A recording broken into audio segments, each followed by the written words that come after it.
Probando uno, dos, ¿me oís? ¿Me oís? Bien, vale, me ven, vale, perfecto. Buenas. Hala, ya estamos aquí todos. Pues nada, gracias una vez más por venir a mitad de escala en tiempos de pandemia.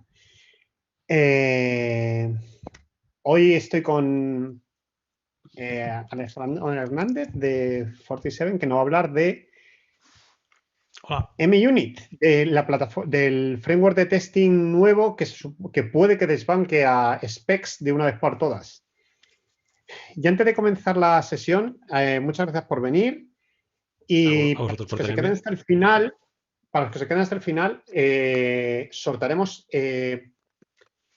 sortaremos licencias Ultimate de IntelliJ.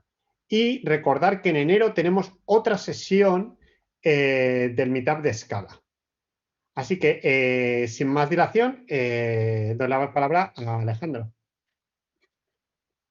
Vale, muchas gracias, Ignacio. Pues nada, lo dicho, lo que he puesto ahí en el mensaje, pues alguien no lo ha leído. Si que prefiero que sea una charla interactiva, puesto que no tenemos ese face to face de los meetups de antaño, que ojalá vuelvan pronto. Cualquier cosa que tengáis, cualquier duda, comentario, en cualquier momento. O sea, prefiero que la charla se quede al 60%, puesto que luego pondré todo el contenido online en algún repo y que podamos tener algo de interactividad y resolver las dudas que surjan antes que yo llegue al final, suelte mi rollo y al 80% de la charla queden tres personas viendo. Así que, pues nada, empezamos.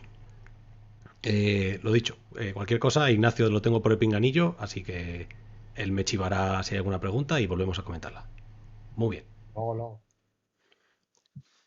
Vale, pues vamos a hablar de Munit y para el que no lo sepa, pues vamos a ver lo primero de todo qué demonios es Munit, porque el nombre nos puede recordar a algún framework de Java, pero no sabemos si irán por ahí los tiros.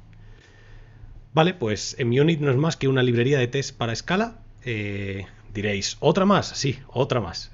Parece ser que todavía no acabamos de atinar en Scala cómo hacer librerías de test, así que nos hemos decidido a añadir otra a la comunidad. Bueno, en este caso han sido la gente de Scalameta, que si no sabéis quiénes son, pues ya le estáis echando un vistazo porque son de los que están haciendo las cosas de escala de las más guays, o por lo menos para mí de las más excitantes en el momento, porque pues son el equipo detrás de cosas como MDoc, de cosas como el propio Escalameta, de cosas como Cursier, de cosas como Scala JS, o sea, están haciendo cosas muy guays, así que cualquiera de sus webs, la verdad es que sus webs son una preciosidad, su documentación está muy bien cuidada. Bueno, por supuesto también son los que están detrás de Scala FMT y Scala FX, así que seguramente Scala FMT ya lo conozcáis muchos. Así que bueno, de verdad echarles un vistazo porque tienen cosas muy chulas. Y sí, como muchos sospecharíais, MUnit está construido encima de JUnit, de ahí su nombre, y es un aspecto que han llevado hasta las cotas más altas o más, digamos, de alto nivel a la hora de usar la librería, porque está pensada para ser usada como se usaría JUnit en Scala.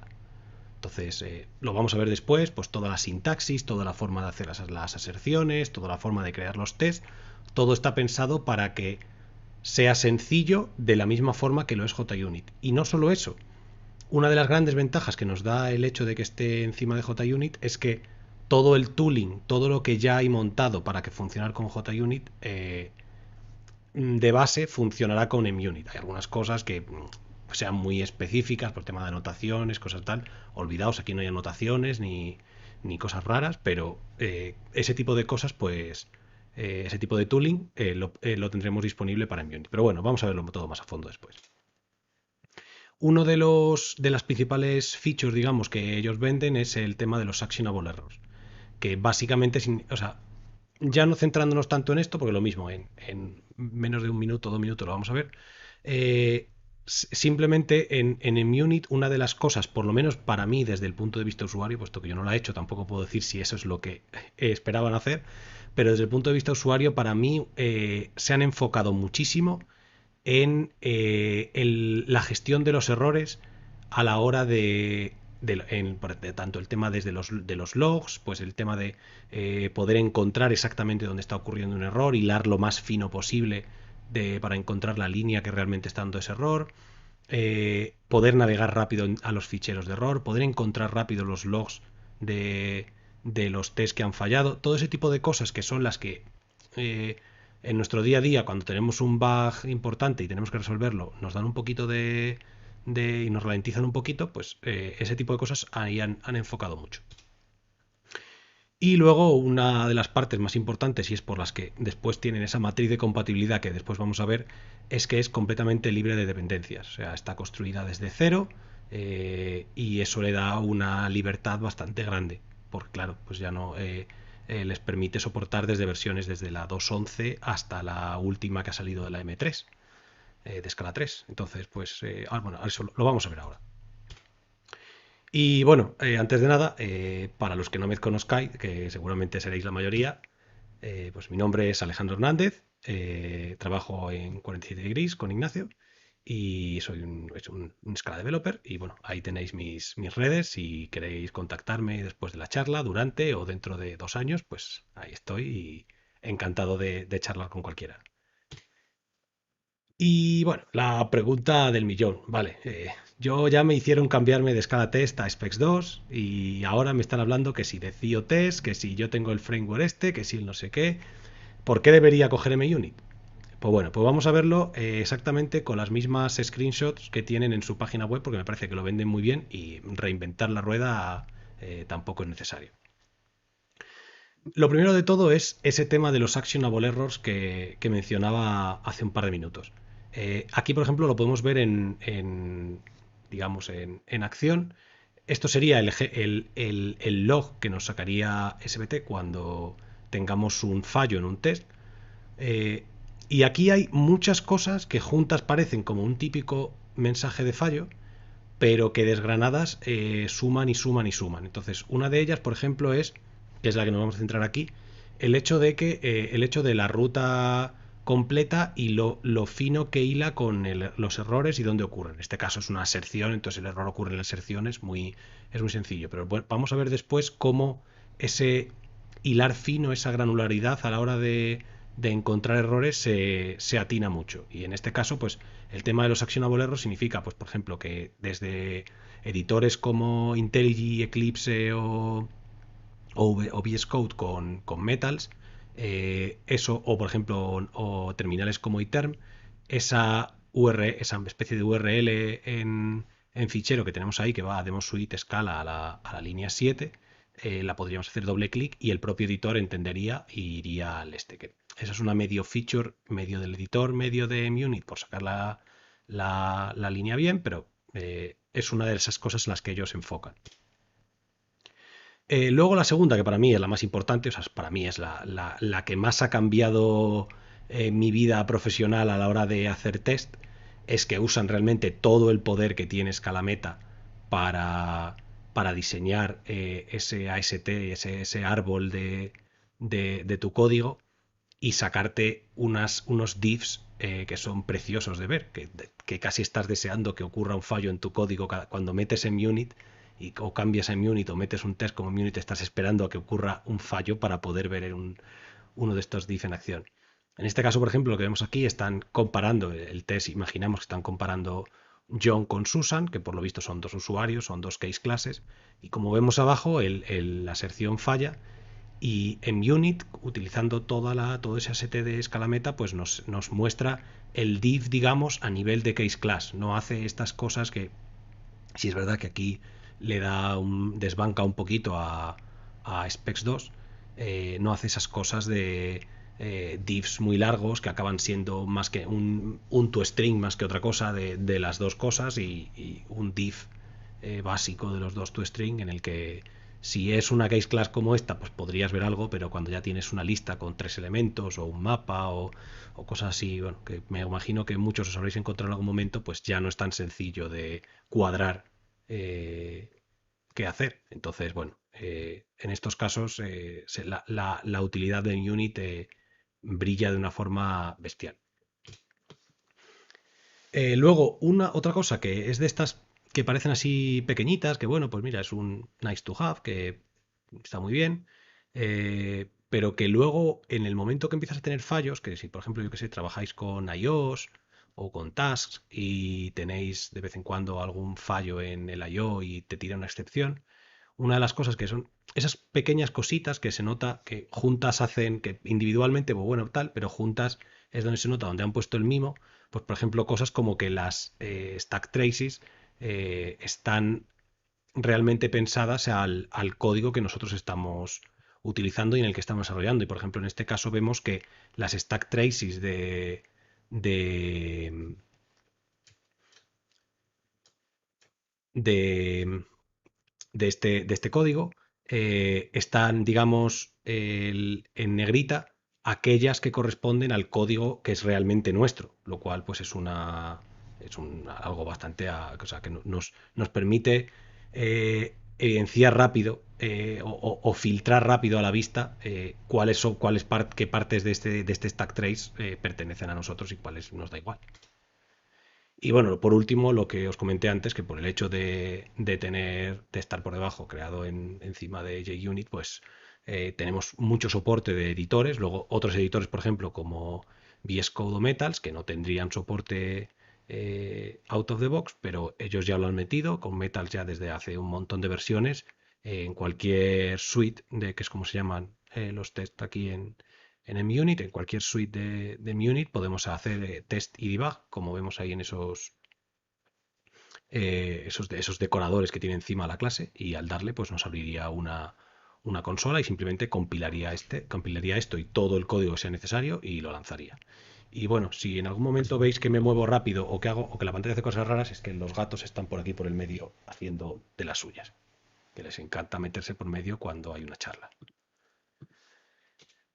Vale, y por último, lo que os comenté de la lista de compatibilidad, que es lo que nos da ese dependency free, pues la lista de compatibilidad, como veis, es bastante amplia, quitando para native. Para el resto prácticamente se soportan ahora mismo todas las versiones, quitando Scala JS también la versión de la 0x, pues tanto para Scala JS a partir de la 1 y tanto para JVM se soportan prácticamente en todas las versiones usadas, digamos, ahora mismo en producción. Vale, ¿y cómo se usa en Munich? Pues el uso es bastante fácil. Es añadir la dependencia como para cualquier otro framework de test. Y bueno, aquí faltaría aparte ese em, tanto por ciento test, que se me ha olvidado añadirlo. Pero bueno, como es una librería para añadir a tu parte de test, pues entiende que eso habría que añadirlo. Y una cosa que hay que añadir por ahora es este Test Frameworks y añadir el propio MUnit como un framework para SBT, puesto que por ahora, como están en una versión, todavía no han llegado a la 1.0, pues hasta que eso no ocurra no la incluirán de facto o sea, de facto no digamos, por defecto en SBT, como si ocurre con Specs 2 o Scala Test. Vale, y bueno, la pregunta del millón, aunque ya hemos visto alguna pinceladita por ahí en alguna imagen, ¿cómo es un test de Munich? Epa, pues básicamente es esto. Como veis, a los que hayáis trabajado alguna vez con Java y con JUnit en particular, veréis que la estética es muy muy parecida. Va a ser siempre una clase, de hecho va a ser siempre una clase, no pueden ser objetos. Sí, de hecho, si son objetos, el propio MUnit te va a tirar un fallo en cuanto lo lances, o sea que no va a haber posibilidad de fallo. Y tienen que extender FunSuite, que por ahora es la única suite que hay. Y el FunSuite, los tests se crean utilizando la palabra reservada, el método test, que es parecido a como se haría en JUnit a la anotación @test, pues en este caso es simplemente test, y entre paréntesis el texto, digamos, el título de nuestro test. Aquí no hay grupos anidados, no hay todas esas cosas así muy guays que tienen Scala Test o Specs 2 o otros frameworks. Aquí no las hay. Esto es simple o sea, tirando sobre todo a esa simpleza.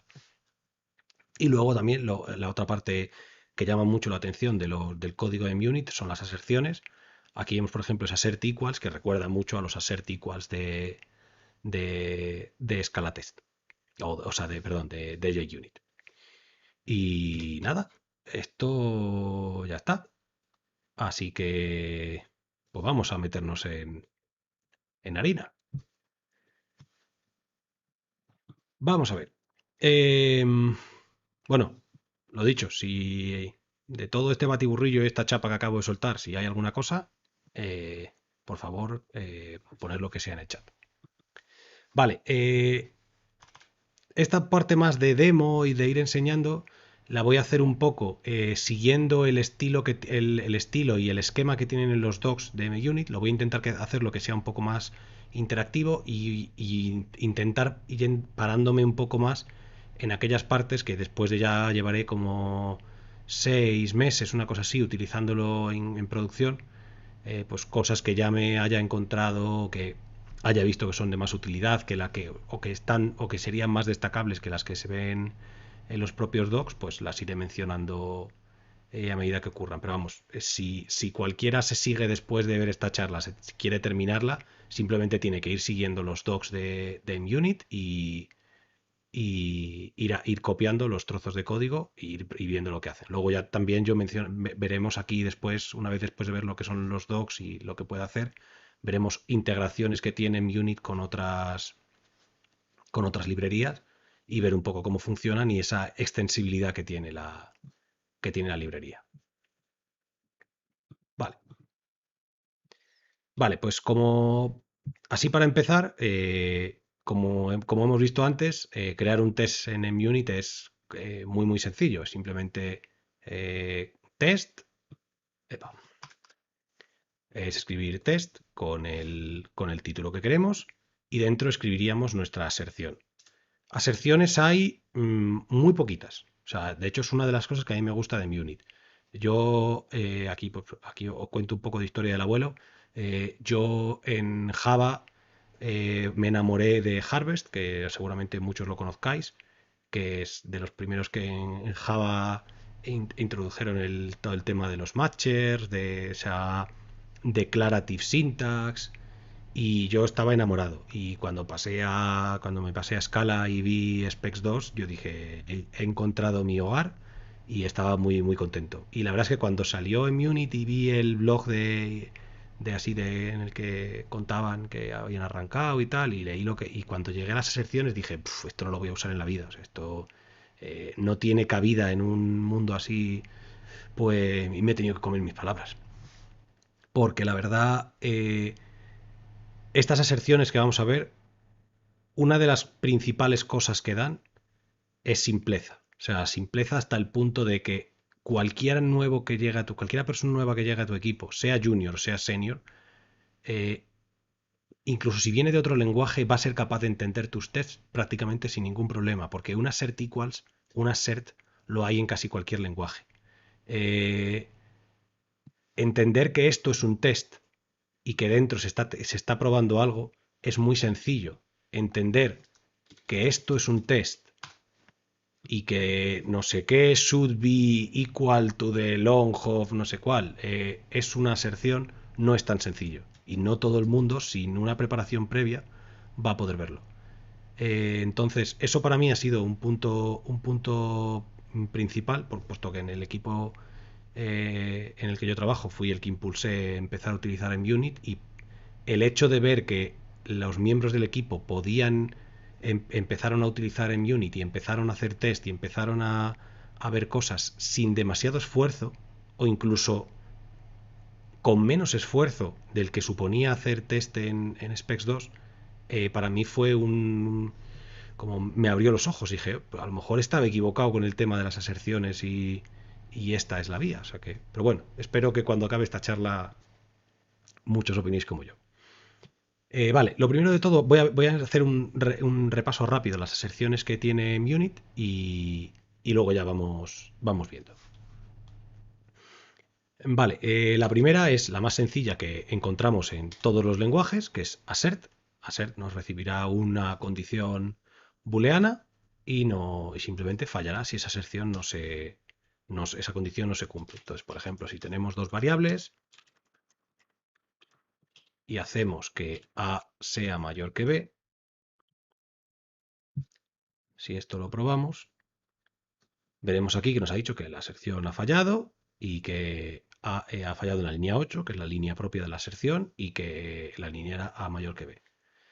Vale, como en prácticamente cualquier lenguaje, aquí podremos añadir un mensaje para decir, para dar un poco más de contexto a esta aserción, pues por si alguien se lo encuentra o si alguien se encuentra ese error. Entonces pondremos pues hago smaller than big. Y si volvemos a lanzarlo, veremos que donde antes ponía assertion fail, ahora pone el mensaje que nosotros hemos puesto. Perfecto. Pero MUnit da un paso más allá y nos permite hacer cosas con todo el poder de escala meta muy chulas sin demasiado esfuerzo.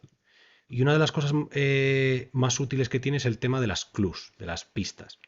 Eh, la clue no es más que es una función que se llama clue, que la podemos ver ahí, que envuelve cualquier tipo, aunque ahí veamos que envuelve un clue de t, pero esto hay una conversión implícita que convierte cualquier t a clue de t, así que nos podemos olvidar. Básicamente recibe un t y devuelve un t, pero al hacerlo hace cosas por debajo. Entonces, si quisiésemos añadir los valores de A y B como pistas para esta aserción, lo único que habría que hacer sería recubrirlos con una clue.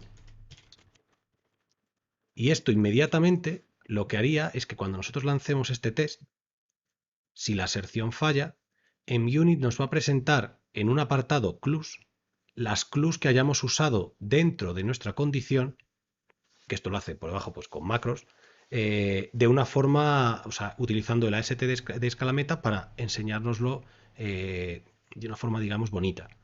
Entonces, si esto fuese, por ejemplo, una case class muy complicada, aquí veríamos la case class desgranada, no veríamos un string súper largo con todo. Veríamos una case class muy bonita, con sus campos, con los nombres de sus campos, con los valores de sus campos. Y esto es una de las cosas que a mí más me ha servido a la hora de hacer test y siempre cuando, sobre todo porque cuando pongo, yo que sé, intento, cuando creo un álgebra que puede tener varios casos y tengo un caso que sé que nunca se va a cumplir, pues siempre intento hacer que ese caso falle y le pongo unas clues para asegurarme que si por la razón que sea falla, yo pueda saber por qué ha fallado y pueda ver claramente los valores. No tenga que andar llegando hasta aquí, a ver, aquí ha fallado, entonces si esto ha fallado, habrá recibido estos valores, o tener que lanzar el test con un debug, que el test al lanzar el debug no te dé lo mismo valores que daban en el CI. Aquí lo vas a ver claro, porque si tú tienes las clues añadidas, el CI te va a decir, he fallado con este y este valor, y ya está, y no hay más complicación. Y bueno, que por supuesto las clues pueden gropear valores lo complicados que queramos. O sea, podemos hacer cosas como esta. Y como vemos, la clue nos saca el valor que nosotros estábamos dando, no el resultado, sino nos está diciendo que este 1 viene como resultado de hacer list de A de head y este 2 es P. Vale, pasando del assert, que realmente no tiene mucho más, está la joya de la corona, que será la que uséis el 99,9% de veces, que es el assert equals, gran conocido en casi todos los lenguajes. Assert equals, pues es, como nos podemos imaginar, no sé por qué he borrado las variables, simplemente nos permite comprobar que dos variables, que dos valores son iguales. Entonces, si esto lo lanzamos, que por alguna razón se le han ido, a ver si vuelven.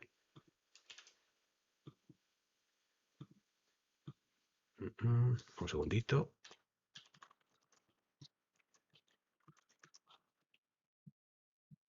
Ahora ha vuelto.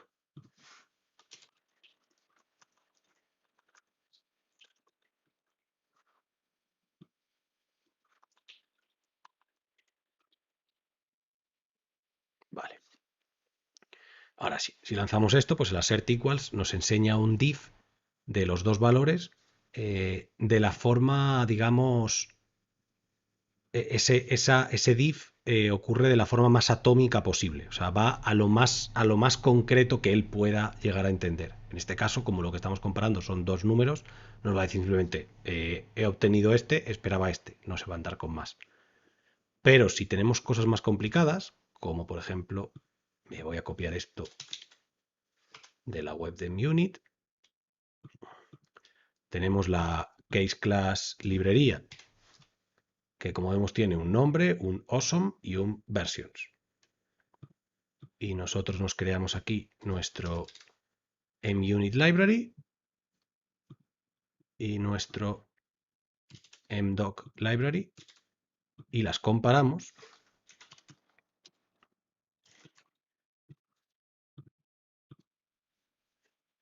Vemos que el div que nos saca es lo que decía, lo más atómico posible. Entonces, la única diferencia que hay entre estos dos está en su name. Entonces, realmente ese es el div que nos saca. Como vemos, el library, el hecho de que sea una librería, que sea awesome y el resto de campos que haya, son como datos adicionales que nos da por arriba y por abajo, por no dejarnos solo eso. Nos da un poco pues lo que hay inmediatamente superior e inferior, pero lo que realmente es el diff en sí son esta diferencia de nombres entre una y otra. Nosotros ahora ponemos aquí en unit, pues perfecto, el test ha pasado. Y los diffs, una cosa importante, es que los diffs se pueden hacer en estructuras lo más complejas que queramos. Entonces, ¿quién no le ha pasado que está haciendo un test y prueba el resultado de un álgebra o de un repositorio, un servicio, cualquier cosa, que le devuelve una lista y justamente para este test estamos probando y nos devuelve una lista de 7 elementos, que cada elemento es una case class, que dentro tiene case classes anidadas y cuando le intentas hacer en specs 2 un no sé qué should contains no sé qué, el error que te saca es como ¿dónde está aquí el fallo? Pues en el Munit, de verdad os digo que ese tipo de cosas no os la vais a volver a encontrar. O sea, yo que, por ejemplo, era el test tipo al que me enfrentaba, ese tipo de cosas, te olvidas completamente de ellas. Y como vemos, pues nos está diciendo que la diferencia de lo que hemos obtenido es esto, y la diferencia está ahí, única y exclusivamente ahí, que hemos obtenido un 3 y esperábamos obtener un 3 y un 4. Ya está. No hay, no hay más. Siempre va a ir a hilar lo más fino posible. Y una cosa importante de las aserciones es que ahora que la cámara de vez en cuando decide irse mágicamente y vuelve a los 2 segundos.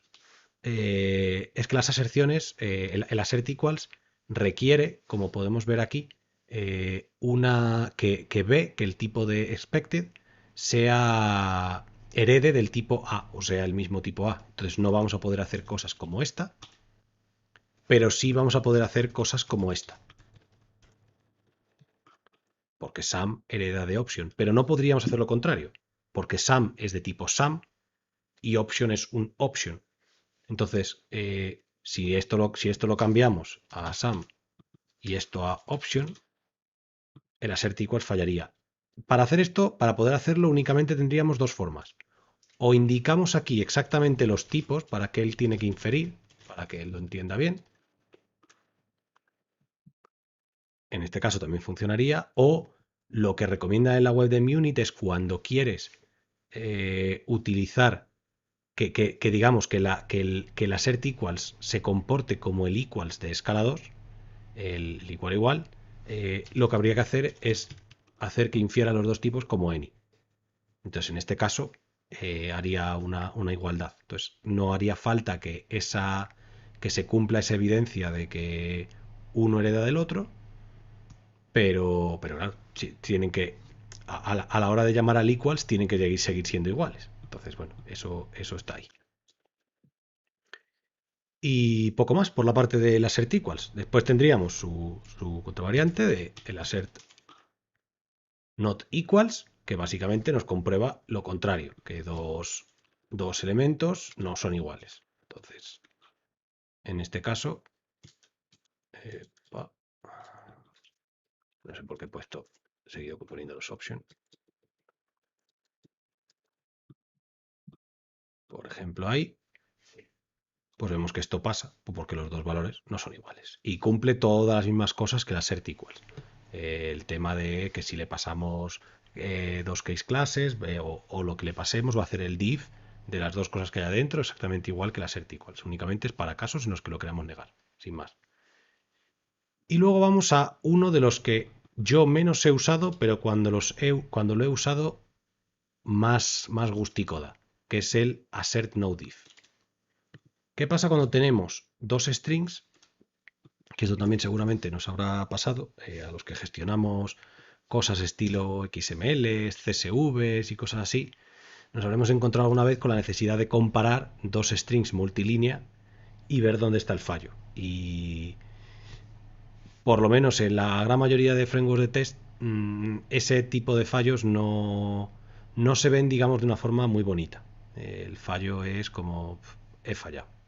Y aquí está el string que he obtenido y aquí estaba el que quería. Pero en Unit va un pasito más allá. Y si, por ejemplo, comparamos estos dos strings,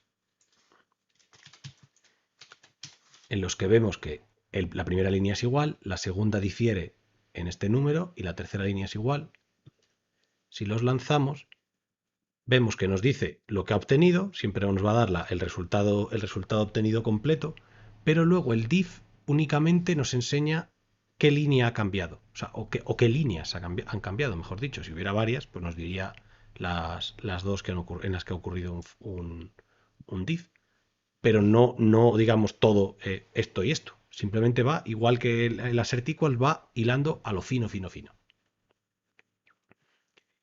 Y nada, la diferencia principal, o sea, el por qué usar assert no div en vez de assert equals. El assert no div solo vale para strings y únicamente debería usarse en aquellos strings que tengan más de una línea, porque en el momento que solamente tienes una línea, como sería si quitamos solo todo y si nos quedamos con el val x igual a 41, entre usar assert no div y assert equals no habría diferencia, porque nos va a decir obtain este string, receive este string, porque no hay más diferencia a nivel de línea para el string que él pueda decir. Pero para cualquier cosa que tenga más de una línea, siempre va a ser útil utilizarlo. Y vale, ya para ir acabando, tema de errores. Para las excepciones tenemos intercept. Intercept nos permite interceptar una excepción en nuestro código. Entonces, por ejemplo, podemos decirle vais a interceptar una illegal argument exception aquí dentro. Y aquí dentro ya hacemos nuestro código, sin más. Entonces aquí podríamos haríamos lo que sea, y aquí en algún momento tiraríamos una illegal argument exception. Entonces esto ahora mismo debería funcionar bien, pero si la cambiamos, por ejemplo, a una illegal access exception, nos debería decir que ha fallado porque illegal access exception no es un subtype de illegal argument exception. O sea que ha funcionado. Y bueno, claro, ¿qué pasa? Que bueno, pues yo aparte de esto quiero comprobar también el mensaje que da esta excepción. Pues bueno, pues en este caso tenemos intercept message, que aparte de tener que indicarle el tipo de la excepción, tendremos que indicarle también el mensaje que debería retornar esa excepción. Entonces, por ejemplo, si aquí le decimos boom, esto debería funcionar bien. Y si aquí ponemos boam, pues esto ya falla y nos debería decir que los mensajes, como vemos aquí, la intercept ha fallado, la excepción tenía boam, pero es diferente del expected boom. Y ya está. Por el resto, en tema de aserciones, únicamente tenemos el compile errors, que nos permite, dado un código un código escala, como podría ser esto, compile errors, como vemos aquí. Bueno, no, aquí no lo vemos, pero si nos ponemos encima, nos devuelve un string. Nos va a devolver los errores que retorne este código. Entonces aquí podríamos ya utilizarlo con un assert equals y comprobar, por ejemplo, que no retorne errores si estamos construyendo una macro y, por ejemplo, este es el resultado de la macro. O podríamos comprobar con una assert node if que el resultado de esta compilación es este troncho de errores o ese tipo de cosas para la gente que hayáis desarrollado macros, seguramente lo hayáis visto similar en Scala-Test o en SpecTube, que sepáis que en MUnit también es posible hacerlo. Y ya por último, la forma de fallar simplemente un test, sin más, simplemente fallar, que es con fail. Entonces, en el momento que nosotros llamemos a fail y el test se lo encuentre, pues va a fallar. Como hay en prácticamente todos los frameworks de test un método similar. Y va a fallar con ese mensaje. Lo que, otra vez más, aquí tiene sus cosas. Fail tiene este segundo parámetro que vemos ahí, clues, al que le podemos pasar clues de la misma forma que usábamos hace un rato en el assert. Entonces aquí podemos hacer clues y pasarle cosas que queramos que él vea como clues. Entonces esto, por ejemplo, es muy útil cuando estamos testeando, por ejemplo, de forma unitaria un servicio, un trade nuestro, alguna cosa nuestra, que tiene una dependencia con otro servicio y en vez de utilizar un framework como Mockito o cosas por el estilo para moquear esa dependencia, lo que hacemos es directamente aquí crearla y hacer un implicit val myDependency igual a new myDependency, lo que sea, tal. Y dentro sustituimos la función que sea. Pues una de las cosas muy típicas que se hace es tener unos valores a los que le pasamos a nuestro servicio para usar para el happy path y unos valores para el caso en el que queremos que falle. Pero hay todo un abanico de valores que no contemplamos para los cuales el resultado es que debería fallar. Entonces yo un formato que sigo mucho es el de utilizar fail para esos casos. Básicamente, cada vez que hago un override de un método de algún tipo de álgebra de la que dependa, eh, hago un match de todos los parámetros, hago un case, y un case para la línea en que los parámetros son los del happy path, un case para la línea en que los parámetros son los del caso en el que mi álgebra falla y yo quiero comprobar que falla ahí correctamente, y otro caso en el que, por ejemplo, si mi método tiene dos parámetros, pues lo que hago es esto. Fail, this should not be called. Y le paso como clues A y B. Con esto, aparte de conseguir un fallo explícito en el que yo veo dónde está fallando mi test, cuando por la razón que sea alguien viene nuevo, encuentra un bug en el código y, y quiere añadir un test para controlar que ese bug no vuelva a ocurrir, y al hacerlo utiliza un valor que no estaba contemplado entre los que nosotros habíamos contemplado, ni como los del Happy Path, ni como los de los fallos, y no lo contempla en ningún lado y no encuentra por qué falla, por qué no. Entonces, de esta forma, el fallo le daría claramente aquí, le diría, esto nunca se debería estar llamando, y le está diciendo exactamente, he obtenido este valor y este valor. Entonces, coño, son mis valores. Vale, y ya por ahí pues podría decir, pues mira, pues tiro por aquí, hago esto y tal. Entonces, digamos, una convención que yo he ido siguiendo a la hora de hacer mis tests que me ha sacado ya de muchos apuros. Entonces, es algo que recomiendo hacer si tenéis la oportunidad, lo recomiendo. Vale, y nada, esos son las aserciones de Munich, perdona, porque es que me estoy peleando con el gato que está deseando subirse al teclado. No, ahí está. Esas son las aserciones. Pasamos a ver cómo se declaran los tests en sí, qué formas tenemos para declarar los tests. Y antes de nada, vamos a ir a preguntarle a Ignacio a ver cómo voy de tiempo, porque la verdad es que es algo que no le había preguntado de cuánto tiempo dispongo. Oh, Ignacio, Va manifiéstate. bien, va bien, Ten- va bien, te queda ya media hora. Va Vale, bien. perfecto, perfecto. Muchas gracias. Te preguntan que Uy, perdón. Pues el gato, mira, lo veis aquí. En aquí, Kratos. Saluda a la cámara. Es un siamés de 5 mesecitos que acabamos de adoptar hace muy poquito. Que está ahora mismo dormido, dormido, dormido y creo que lo iréis hasta ronronear.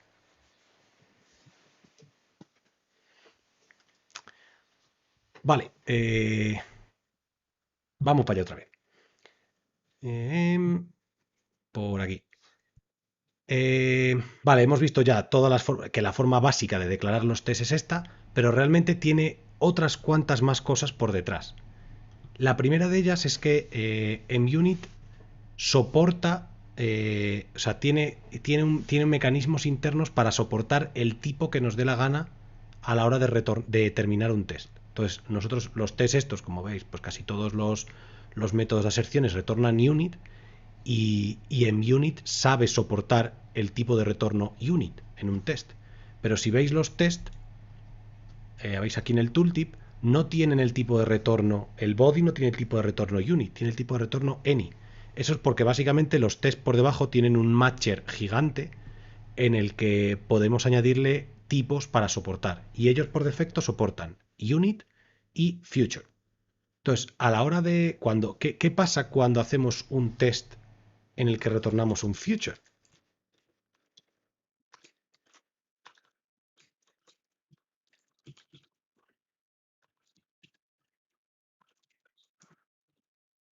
Claro.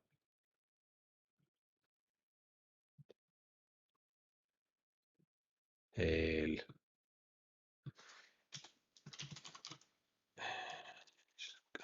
concurrent execution context. No hagáis esto en casa, ¿eh? Esto es solo para los tests. Vale, que cuando lanzamos de test, que vemos que se inicia automáticamente, hemos convertido este test automáticamente en asíncrono. Entonces, ahora mismo el futuro no hace nada, pero si el futuro tardase, en mi unit va a esperar por nuestro test. Se ha convertido en asíncrono directamente. Por defecto, va a esperar 30 segundos. Pero ese timeout se puede cambiar, creo que era timeout, con este override, en el que aquí podríamos ponerle, por ejemplo, si le decimos, o sea, aquí ahora, si le decimos aquí un second,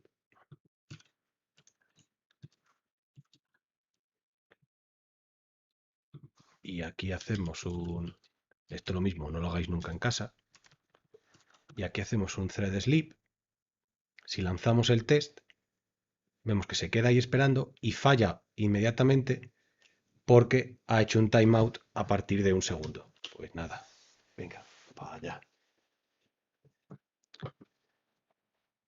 Entonces, eso, a la hora de retornar en unit, ahora veremos el mecanismo que hay para soportar nuevos tipos, pero realmente podemos soportar cualquier tipo. El por defecto va a soportar future y eso nos permite ya un gran abanico de test asíncronos que siempre dan un poquito más de problemas o son un poco más difíciles de gestionar. En unit no hay ningún problema. Si nuestro código está creado en base a futuros, vamos a poder simplemente retornar el futuro al acabar. Entonces simplemente tendríamos que hacer la inserción que nosotros hagamos aquí dentro.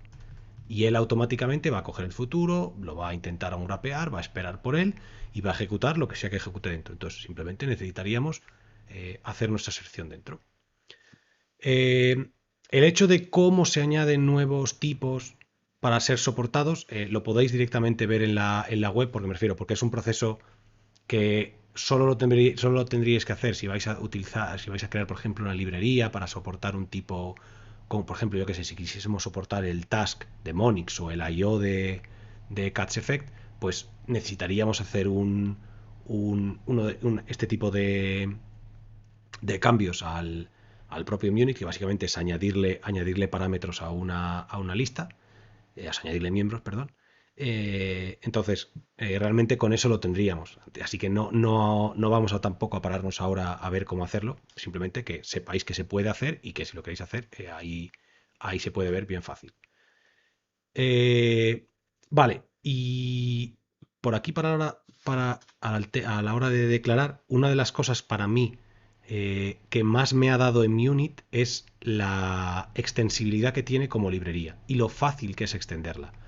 Porque yo no sé si os habrá pasado también a vosotros, pero a mí me ha pasado muchas veces cuando trabajaba con Specs 2 de este matcher exactamente no hace lo que yo quiero o aquí estábamos haciendo una cosa rara por no sé qué lógica de negocio, vamos a cambiar esto y cuando me pongo a a cambiarlo y me doy cuenta que crear un matcher en Specs 2 no es no es tarea sencilla. Tienes que andar, que si sobrescribe esto, que si ahora tiene que encajar esto, que si el tipo de salida encaje con no sé qué.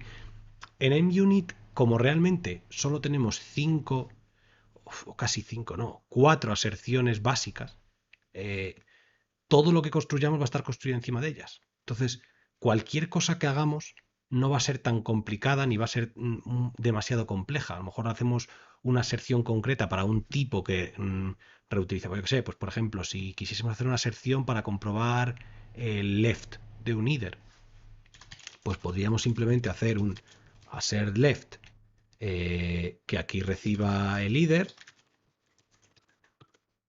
y aquí reciba un A, que sería nuestro obtain, y por debajo usaríamos assert equals. Entonces, realmente no tiene esa complejidad que va a tener en otros sitios en los que tenemos que sobreescribir ni nada por el estilo. Simplemente vamos a usar lo que ya tenemos. Entonces, en este caso, este assert left sería un assert equals, en el que en el obtain es un either, y en este caso es un ejemplo tonto, o sea, tampoco haría falta hacer esto por no utilizar un assert equals, pero para que más o menos quede un poco ilustrado. Y aquí únicamente necesitaríamos, bueno, claro, los tipos A y B, y vamos a necesitar también evidencia de que B es tienda de A. ¿No te hace falta? ¿Cómo que no te hace falta? Vamos para allá. No Hola. me dices, ¿qué ocurre si no pones ninguna ser dentro de un test? ¿Hay alguna forma de ignorar test? Lo Mm, que pregunta Roberto Serrano. Muchas gracias, Algo, Roberto, por supongo que se esa. referirá a cosas como pending until fix, supongo. Muchas gracias, Roberto. Eso lo vamos a ver justo después, porque es el tema de las tags. Lo vamos a ver justo ahora en cuanto acabe este ejemplo. ¿Y algo Y más? luego Lucía pregunta si Ah, sí. existe algo parecido al argument captor de JUnit, de GUnit. No exactamente. No exactamente como tal. A la hora para. Si creo que es a lo que se refiere, al tema de poder proveer de argumentos a nuestro test, ¿no, Lucía?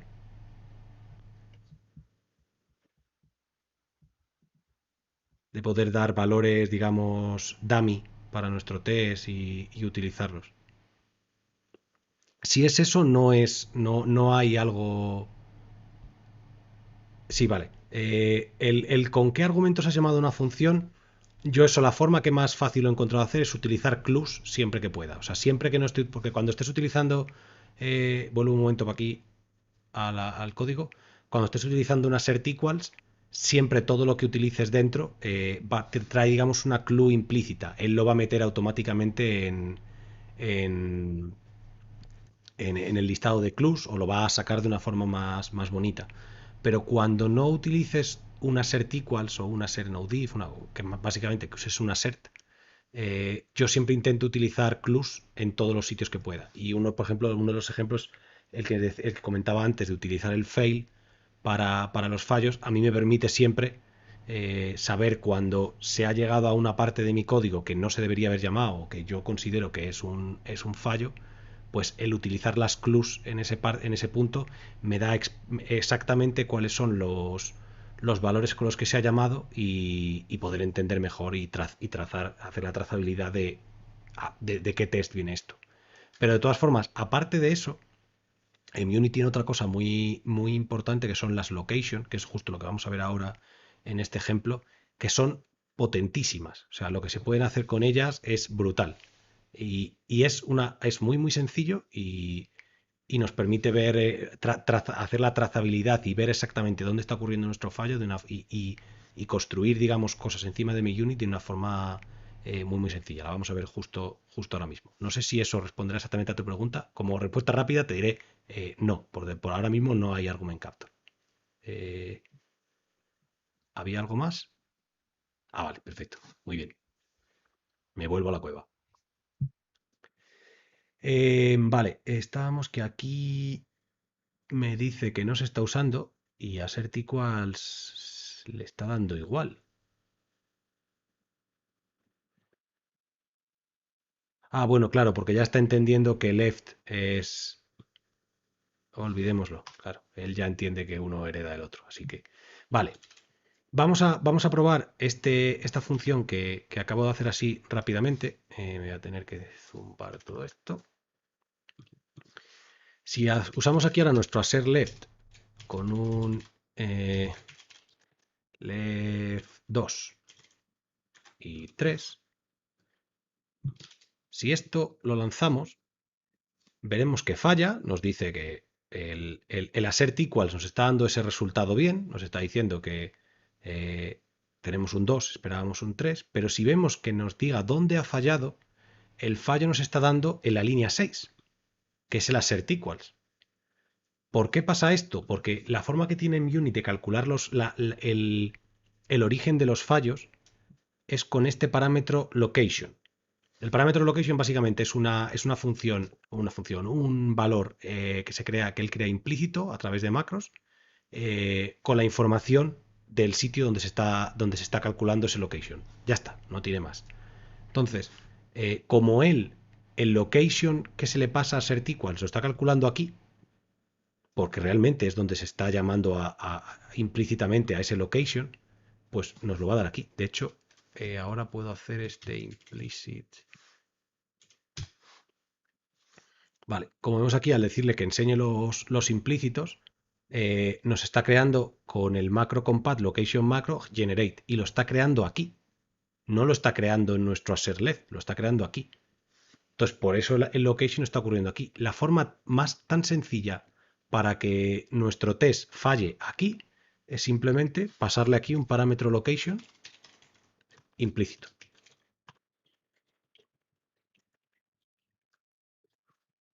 Simplemente haciendo eso, vamos a ver que aquí va a empezar a utilizar el log y el generate ahora va a ocurrir aquí.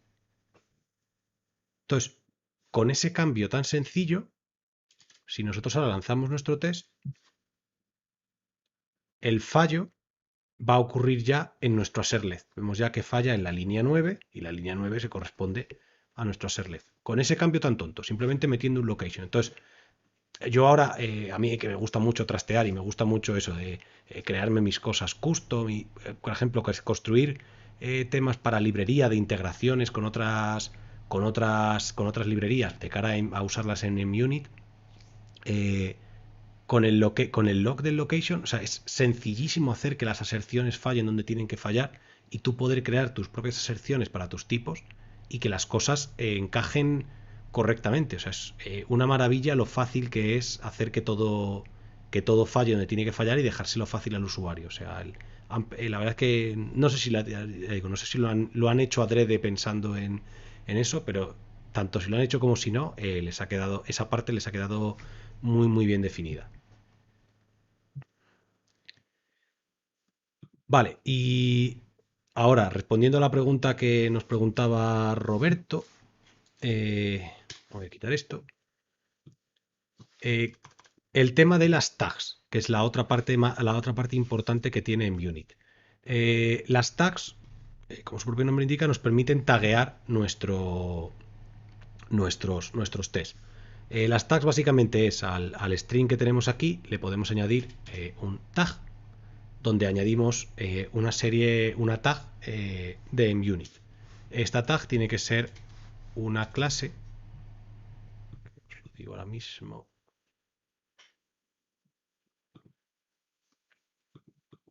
básicamente, por ejemplo, imaginemos la tag include, pues tiene que ser una tag y aquí le ponemos el nombre que queramos. La forma de crearla es esta. Lo normal es, si vas a utilizar muchas tags en tu proyecto, una de dos, o crearlas en un sitio único para todos tus tests, o lo que yo he visto que en muchos sitios se hace es eh, crear un generador con SVT, un generador de código, y generarlos tú y que se generen automáticamente para todos tus tests automáticamente. Entonces, ¿Cuál es el soporte con escala check y los generadores? pues la primera integración que vamos a ver Claro, ahora en cuanto acabe esto de las tags es Scala Check. sí, mi pregunta era que cuál es el soporte de escala check para los generadores y para test de propiedades, fundamentalmente. Pues ahora mismo, en cuanto acabe lo de las tags, lo vemos y vamos, el soporte ya es prácticamente completo. O sea, tenía ya de antes de los test que migramos muchos test que eran en escala check, con escala check y no he notado diferencia. O sea, prácticamente he visto que no he visto ninguna cosa que diga, uy, pues esto lo podía hacer en escala test o en specs y ahora no lo puedo hacer. Pero vamos, ahora lo vamos a ver si y ahí ya puedes buscarle las cosquillas. Vale. Pues eso, y cuando queremos a taguearle, pues simplemente añadimos aquí la tag. Y esto ya no el aserlef ya no existe. Pero bueno, podemos dejarlo vacío. Entonces, estas tags sirven para a la hora de lanzar nuestros test con, vámonos ahora a la terminal. Cuando lanzamos nuestros test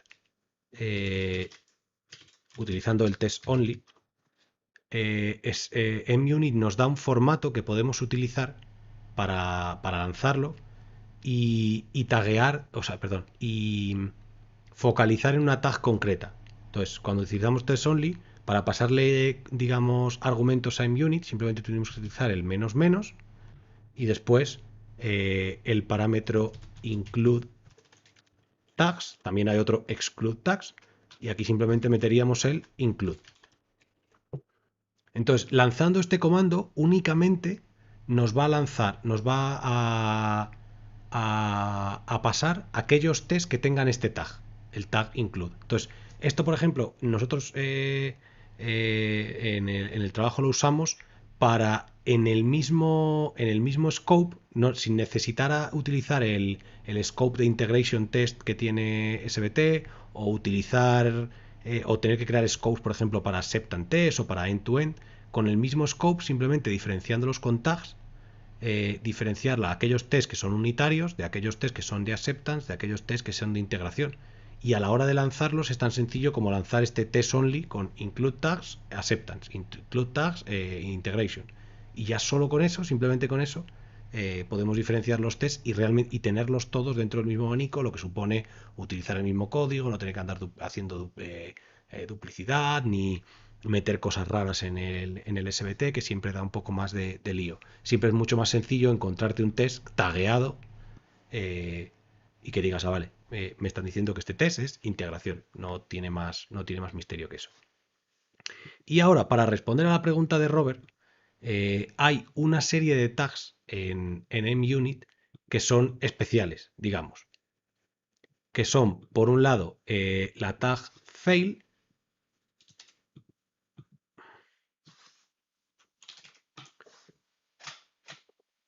Epa, aquí, perdón. La tag fail, que lo que hacemos con esta es declarar un test que siempre debería fallar. Entonces, cuando marcamos esto, aquí por ejemplo, podríamos meter reproducir un bug que está ocurriendo. Entonces, nuestro objetivo es que este test falle, porque de primeras el test fallaría y tenemos que ir probando hasta que no. Entonces, o lo contrario, o hacer que el test no falle, decimos que este código falla y lo vamos cambiando hasta que el código no falle. Entonces, esa es una de las que nos permite, podemos ir haciendo ahí eh, cosas distintas y hasta que el test falle, pero después también tenemos ignore, que nos permite simplemente ignorar este test no se va a lanzar, pero no se va a lanzar, pero va a aparecer en los logs con un estilo distinto. Va a aparecer y va a decir, este test se ha ignorado. Ahora voy a ver cómo se ven todos. Después también tenemos los test flaky, que como su propio nombre indica, se utiliza para especificar, para marcar aquellos tests que sabemos que son flaky, que por defecto el flaky funciona como un test normal. Van a fallar siempre, a menos que hay una variable de entorno que se llama unit flaky ok esté a true. Entonces, si por ejemplo queremos que los test flaky, si fallan, no hagan fallar la build, porque estamos en un momento que, mira, sabemos que fallan, tal, necesitamos sacarlos a producción, no queremos andarlos cambiando e ignorar, ni queremos andar mandando pull requests al código, simplemente tendríamos que irnos a nuestro entorno, a nuestro CI, sea un Jenkins, sea lo que sea, y añadir la variable de entorno munit flag y ok y ponerla true. ¿Que queremos hacerlo a nivel de la suite? Pues tenemos el munit flag y ok, que retorna un booleano, que esto por defecto está puesto a... De hecho, seguramente lo podremos ver aquí. Aquí está puesto a que esta variable de entorno esté a true, pero podemos cambiar a lo que queramos. Entonces aquí podríamos poner la condición que nosotros queramos que se dé para que estos test flaky no se tengan en cuenta. Y respecto a esto, voy a volver un momento a las diapositivas para explicar que una cosa que lo que incidía al principio en la charla de cómo en MUnit intentan enfocar todo a que el proceso de encontrar un fallo, el proceso de que desde que un test falla hasta que lo solucionamos sea lo más rápido posible, pues también para este tipo de cosas, como son los logs. Han pensado hasta el punto de cuando yo quiero buscar, llego a mis logs, mi CI falla y todo lo que recibo es al final la línea SBT de esto han fallado 3 tests o han fallado estos tests. Y ahí la única forma es, venga, pues copio y pego el nombre de este test y con el command F voy buscando a ver si lo encuentro. Pues con MUnit, si queremos buscar cualquier tipo de test concreto, sea que haya salido bien, sea que haya salido mal, sea que esté ignorado o sea que se haya saltado por la razón que sea, podemos utilizar la notación de igual mayor que X, Y o S, y con esa notación iremos, por ejemplo, con la X, pues que llegamos al final, tenemos 3 fallos. Voy a ver cuál es el fallo. Pues simplemente busco igual mayor que X y me voy y automáticamente, a menos que ocurra ese string en algún lugar otro del log, que sería bastante complicado, pues nos va a llevar al primer fallo que haya de MUnit realmente donde está ocurriendo el fallo. Entonces nos va a permitir navegar lo más rápido posible. Y todo esto pues es en muchas de estas partes es gracias al tema de las tags. Vale, me voy a saltar porque si no al final no nos da tiempo y quiero enseñaros un poco las integraciones. ¿Perdón? Ya quedamos. Ya ve poco a poco cerrando si puedes, tranquilamente. Vale, pues No hay prisa, pero vale, pues voy a ir cerrando estas. Perfecto. Pues quedaría el tema de las fixtures, que es un tema bastante potente, que da mucho juego a lo que permite hacer en Unit, pero podéis entrar en su página, ver las fixtures. Básicamente las fixtures nos permiten crear valores que se creen y destruyan antes de los tests, antes de la suite y utilizarlos como queramos, desde clientes de HTTP a crear ficheros, conexiones con base de datos, de todo. Nos permite hacer de todo. Y nada, ya para terminar, os voy a enseñar algunas de las integraciones que ya hay a día de hoy en MUnit. La primera, para resolver la duda de nuestro querido Ignacio, con ScalaCheck. Esta está proveída directamente por MUnit, o sea, es directamente de MUnit, que las vamos a ver aquí. La de ScalaCheck la trae directamente Scala Meta. Luego hay ya una con Catch Effect, tanto con Catch Effect 2 como con Catch Effect 3. Que nos da soporte para los iOS. Luego, Guteori, un compañero, José y yo hemos creado una integración con HP Forest, que ahora también echaremos un vistazo si nos da un poquito de tiempo rápido. Y por último, una integración también, integración ya con test containers, que para los que nos conozcáis, pues es la posibilidad de testear con contenedores de Docker, que es una pasada. O sea, yo ahora mismo ya no sabría testear mis aplicaciones sin esto. Y así, para verlas rápidas por encima una y otra, pues la de ScalaCheck, básicamente cambiamos el test por un property y dentro del código ya no deja de ser un test normal de ScalaCheck con nuestro for all y dentro de nuestras aserciones. La única diferencia que para los tests de ScalaCheck podemos utilizar tanto la notación de las assertions de los assert equals con lo que queramos o la notación de 1 igual a 2. O sea, podemos retornar booleanos y los booleanos se van a tratar como un resultado de ScalaCheck. La única diferencia es que con los booleanos perdemos todas las bonanzas que nos dan los assert equals, las clues y demás. Entonces, siempre que podáis utilizar el assert equals porque no hay comparación a los diffs que da esto a utilizar un booleano. Luego, como dije, la de Catch Effect, pues tenemos soporte. Igual que veíamos que había soporte para retornar futuros, pues este Catch Effect Suite lo que nos da soporte para retornar IOs. Entonces podemos directamente retornar una IO donde dentro hagamos nuestras aserciones o lo que sea, por ejemplo, una for comprehension donde en el yield hacemos nuestros assert, assert, assert, assert y retornamos eso. O si tenemos una IO como resultado de un servicio, pues podemos utilizar el assert IO para probar que ese IO, cuando se ejecute, retorna esto. Entonces, este assert IO por debajo va a retornar una IO de unit que se va a ejecutar y cuando termine de ejecutarse, comprobará esta aserción. Y por último, el HP Forest Suite, que aquí creamos tres variantes. Una variante tanto para las HP Routes y las South Routes, otra variante para testear rutas, para testear un servidor remoto, que directamente aquí, como vemos, le pasamos unas rutas de HTTP y a la hora de crear el test, en vez de pasar un string, lo que pasamos es una request de HP Forest y inmediatamente el test en el body nos da la respuesta para que hagamos aserciones con ella. Que lo mismo, esto por debajo es una Catch Effect Suite, entonces tenemos todas las features que tiene la integración Catch Effect, como por ejemplo Assert.io. Si esto lo ejecutamos, se me ha ido. Pues podemos ver que el test que crea es digamos esa request convertida a string. Y lo dicho, también hay otra integración para testear servidores remotos que en vez de pasarle unas rutas, lo que pasamos es una URI y directamente utilizaría el async client de HP Forest para hacer peticiones contra esa URI. Pues cuando queremos, por ejemplo, crear una acceptance test, puede venir muy bien. Y por último, la integración con test containers, que es básicamente igual que cualquier integración de test containers para otros frameworks, que simplemente nos permite crear una suite donde lo único que decimos es el container que queremos ejecutar. En este caso es un dummy container que levanta esta imagen de Docker, que simplemente es un servidor HTTP muy sencillo que nos crea una única ruta barra ping a la que si llamamos nos devuelve pong.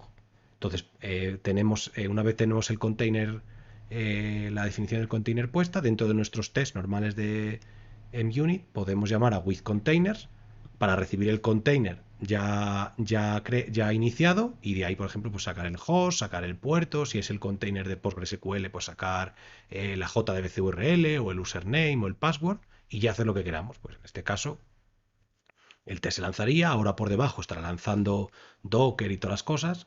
Los logs no están saliendo porque lo tengo muteado con el logback, pero bueno, si no, los logs saldrían aquí.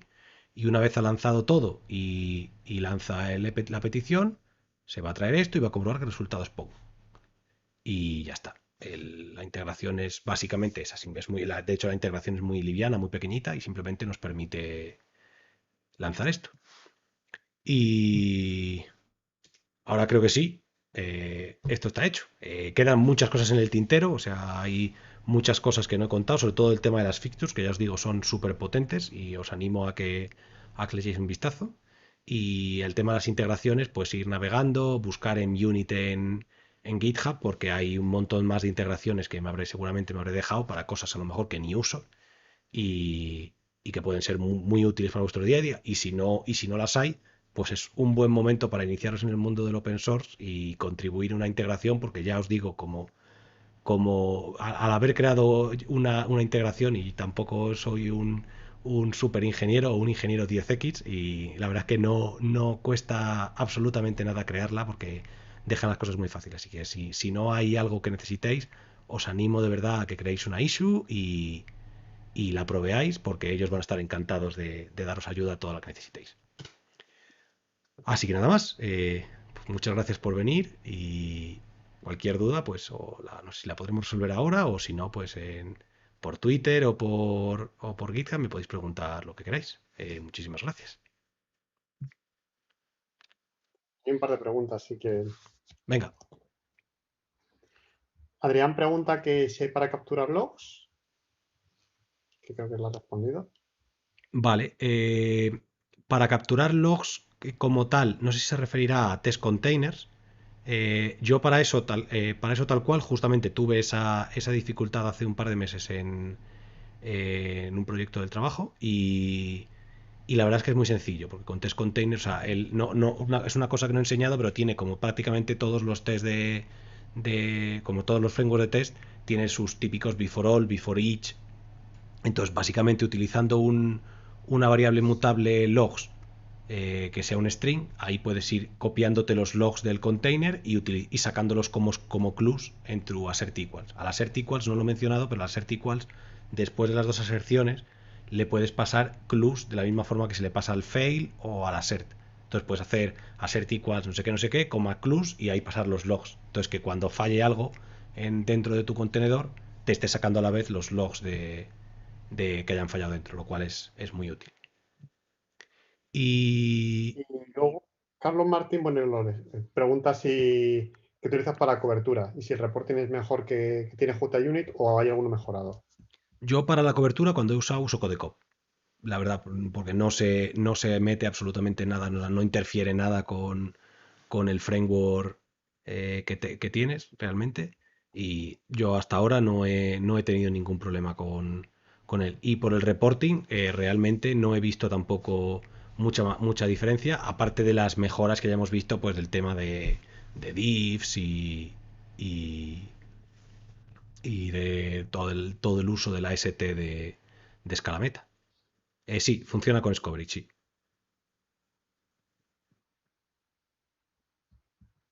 Mm, bueno, pues muchas gracias por venir. A vosotros. Y alguien de... Recordaros que en enero tenemos otra charla. Muchas gracias, Alejandro, por darnos esta charla tan buena de mi unit. Esperamos verte más aquí y algún Seguro. día en físico con pizzas reales. Ojalá. Yo, Y yo, para que lo sepáis, me voy a comer un trozo de pizza ahora y una cerveza para recordar buenos tiempos, ¿eh? así es, Así sí. que os animo a hacer lo mismo. Y recordad que en enero tenemos otra charla y que el que esté interesado tenemos el sorteo en versiones de Ultimate de IntelliJ. Así que el que quiera que mande un correo al email del Meetup o nos mande un mensaje al Twitter o a través de Meetup y entonces en los próximos días anunciaremos los ganadores de las entradas. O por Slack, sí, es verdad, cierto, en Slack. Recordad que tenemos un Slack y es gratis y podéis entrar todo el mundo. Mira, ha venido a decir hola a Zelda también. Que tiene cara de pocos amigos porque se acaba de despertar. Venga. Compatibilidad con otros lenguajes de la JVM. Uf, Mm, pues la verdad es que es lo algo veo que nunca he complicado. probado. No sabría, no podría decirte ni sí ni si no. No. A menos no de los míos. Otros no sé si Ignacio podrá opinar. De los míos no se van de casa. Yo solo conejos, no gatos. Eh, pues nada, muchas gracias por venir y nos vemos en la próxima, ¿vale? Y ahora subiré la charla para que la podáis ver todos. Genial. Ah, mira, Ahora justo eso, dice eso Juan que José dice. que seguramente que no, pues que la Claro, meta. toda la razón del mundo, claro. O sea, realmente sin escala, todo este framework no tiene sentido, claro. Totalmente. Muy buena esa. Vale, Venga, hasta luego y gracias por venir. muchas gracias. Gracias, Ignacio. Chao.